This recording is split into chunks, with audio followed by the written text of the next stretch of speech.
Today, we're going to go through as many of your lessons as we can in about 3 hours, and we're going to see what we can get through. First one, a friendly reminder that in 3 generations, everyone who knew us will be dead, including the people whose opinions stopped you from doing what you wanted all along.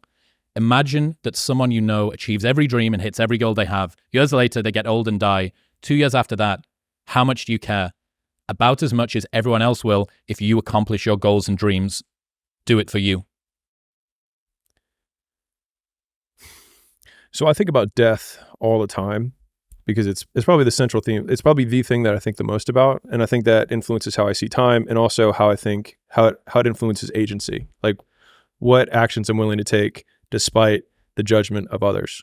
And so a lot of times, and it might be because I have more insecurity than everyone, that I think like, man, I want to do this thing. And then I hear all these other voices of reasons why I shouldn't do it, or why somebody else will say like, that's bad, or you're bad, or like, that's wrong, whatever.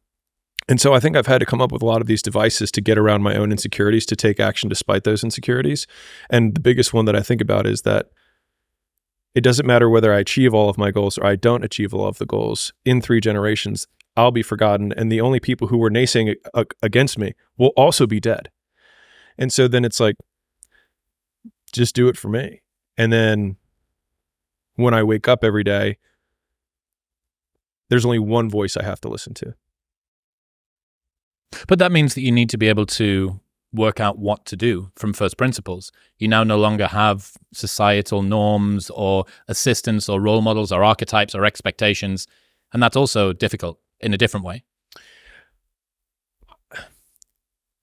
I think that the more you flex whatever that muscle is of like independent thinking, the more it becomes the default way that you think. And then everyone else's action is just start looking more and more insane to you. What's an example of that you can think of?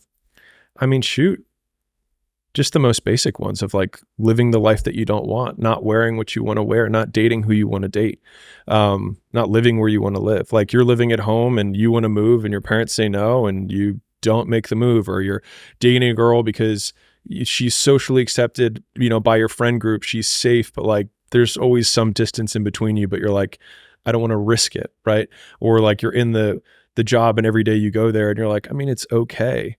And the idea of just living an okay life just sounds so terrifying to me that the freedom to fail over and over again is still more fulfilling to me.